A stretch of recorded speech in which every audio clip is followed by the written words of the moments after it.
Hello and नमस्ते, this is Anita. Welcome back to my channel Anita Nepali. आजको यस भिडियोमा म तपाईहरुलाई आफ्नो लेटर कसरी कर्भ गर्न सकिन्छ भनेर सिकाउन गइरहेको छु, फ्री अनि इजी एपको साथ। होप तपाईहरुलाई भिडियो पक्कै मन पर्नेछ। हामी कन्टेन्टमा जानुभन्दा अगाडि आजको shout out here you go.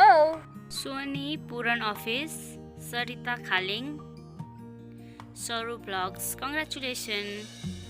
धेरै बधाई उहाँहरूलाई आजको सटआउटमा पर्न सफल हुनुभएकोमा। यदि हजुरहरू पनि कर्भ आफ्नो मोबाइलमा आफ्नो भिडियोमा कर्भ टेस्ट राख्न चाहनुहुन्छ भने प्लिज यो भिडियोलाई हेर्नु होला। यो चाहिँ मोबाइलबाटै गर्न सकिन्छ। So let's go to the content. मोबाइलबाट कर्भ टेक्स्ट राख्नको लागि सबैभन्दा इजी एप्लिकेसन भनेको PixelLab हो।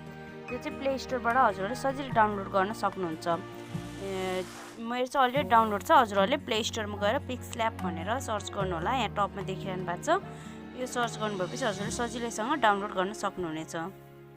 ओके, यो टच गरेपछि यस्तो इन्टरफेस आउँछ। हजुरलाई चाहिँ कुन साइजको चाहियो यहाँबाट साइज पनि चुज गर्न सक्नुहुन्छ। मैले चाहिँ अहिले युट्युब थम्बनेल राख्थेँ। हजुरले चाहिँ साइजहरू पनि चुज गर्न सक्नुहुन्छ है। यति भइसकेपछि यहाँ आएर लेख्न सक्नुहुन्छ। यहाँ आएर एडिट देखिरहनु भएको छ, एमा टच गर्नुहोस्। एडिट देखिरहनु भएको छ, एडिटमा टच गर्नु होला। अब यहाँ के लेख्न सक्नुहुन्छ भने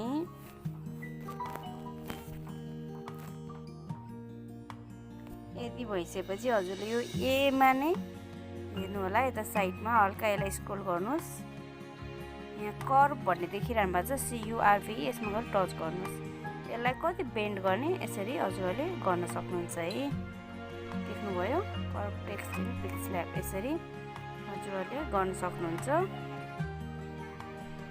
यसरी चाहिँ हजुरहरूले आफ्नो टेक्स्ट कर्भ गर्न सक्नुहुन्छ। कस्तो लाग्यो आजको भिडियो? होप तपाईलाई यो भिडियो मन पर्यो होला। यदि मन पर्यो भने लाइक, शेयर अनि सब्स्क्राइब गरी बेल आइकन थिच्न पक्कै नबिर्सिनु होला। बिकज यस्तै इन्फर्मेटिभ भिडियोहरू चाहिँ म लिएर आइरहने छु हजुरहरूको लागि।